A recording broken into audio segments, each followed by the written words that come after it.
my name is Joe Monninger. I've been a professor here at Plymouth State University for 24 years. Actually, this is my 24th year, and we're sitting here in my office. This is where I spend a lot of my time and have conferences with students.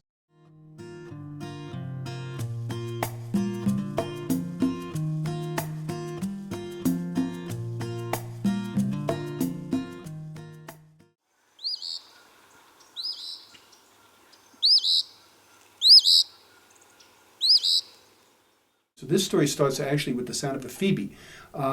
Stephen King talks about whether you see what you're writing or hear. I actually ask my students that. Do you hear what you're writing or do you see what you're writing? And for me, it's always been hearing.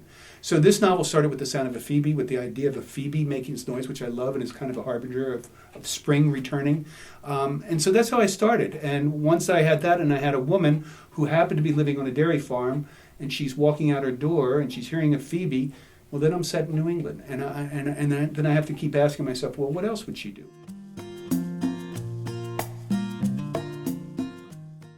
Well, biosolids doesn't seem like such a reach to me. It's just a fact of life here in New England. People use them.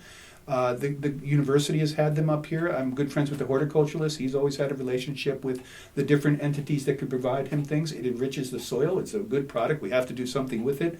So it's kind of a win-win situation all the way around. And I've used them in my own home. So it wasn't a foreign concept. It's not as if I inserted a little green man in there or something. I mean, this is just everyday life in New England.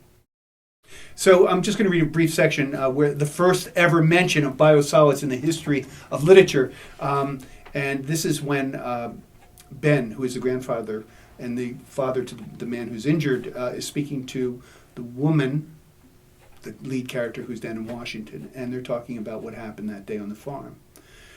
She heard the phone clatter down, then Ben picked it up. He's in a whirl, she said, about the grandson. That kind of day around here, Noel Grumman came over from the county and wanted to talk about using biosolids out on the 2 North Apple Meadows. We walked it, and Gordon came along. I thought he was tired out, but I guess I thought wrong. What did Grumman say? Oh, a lot of state talk. They're looking for sites where they can spread the biosolids and get them out on the landfills. Has to be at least 20 acres. We have about that up there. Some activists are worried about heavy metals, mercury mostly, and selenium, but I don't know. We don't graze the livestock up there. It's all apples. Do they pay something? Yes, but not much, but they do. We more or less leave the field empty for one summer. There'll be some smell, but it's supposed to be safe, and it's good for the soil if we ever want to use it. Well, Noel's a trustworthy sort. I've always thought so. And that's where it ends. There's a second section where Margaret's best girlfriend is calling in, and they're kind of talking about the day's events. And biosolids is mentioned again. Just checking in, Blake said, and Donnie wanted me to ask you about that biosolids deal.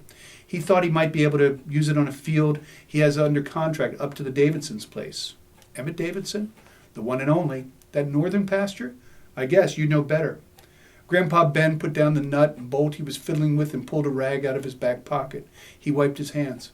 What's he want to do with that pasture? Ben asked. Turf, I guess. Donnie has the idea he can grow turf up here and sell it down in the Boston area or over to Portland suburbs, I suppose.